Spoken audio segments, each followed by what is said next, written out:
రాకాడా పార్వతమ్మకు తెలిసి ఎంతో సంతోషంతో ఎదురు వెళ్ళాలని స్నానం చేసి పోదామనుకున్నదా తల్లి.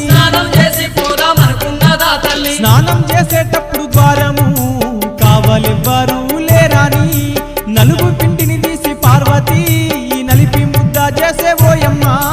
గజముఖ నాముడే గణపయ్య గౌరమ్మ కొడుకమ్మ గణపయ్య ఏకదంతమున్న గణపయ్య ఎంతో గొప్పవాడే గణపయ్య.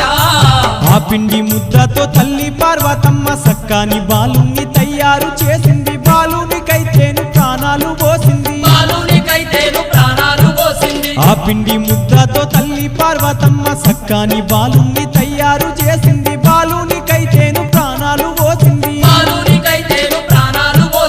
ఎంత సక్కాగుండు బాలుడు అబ్బా ఎంత ముద్దస్తుండు అనుకోని ముద్దు మీద ముద్దు పార్వతి ముడిపంగా పెట్టింది బాలునికి.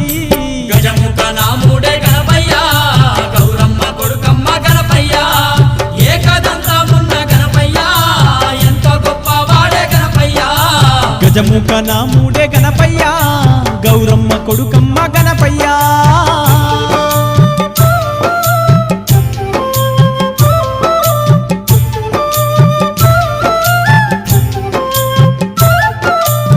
బాలున్నైతేను అప్పుడు పార్వతి ద్వారము కాడా కావాలుంచి తల్లిలోనికి ఎవ్వరిని రానియ కన్నాది. ఆ బాలున్నైతేను అప్పుడు పార్వతి ద్వారము కాడా కావాలుంచి తల్లిలోనికి ఎవ్వరిని రానియ కన్నాది. పళ్ళు పలములిచ్చి బాలుని దీవించినాదమ్మ పార్వతి. అప్పుడు బాలుడు ఓయమ్మ ఏమంట ఉన్నాడు పార్వతితో. గజముఖ నాముడే గణపయ్య గౌరమ్మ కొడుకమ్మ గణపయ్య ఏకదంతమున్న గణపయ్య ఎంతో గొప్పవాడే గణపయ్య. తల్లిని మాటను జవదాటనోయమ్మ ద్వారము కాడానే నేను కావాలుంటా చీమనైనా కూడా రానివ్వ లోపలికి. తల్లిని మాటను జవదాటనోయమ్మ ద్వారము కాడానే నేను కావాలుంటా చీమనైనా కూడా రానివ్వ లోపలికి.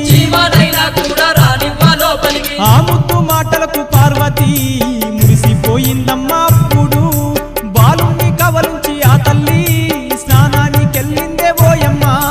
గజముఖ నాముడే గణపయ్య గౌరమ్మ కొడుకమ్మ గణపయ్య ఏకదంతమున్న గణపయ్య ఎంతో గొప్పవాడే గణపయ్య.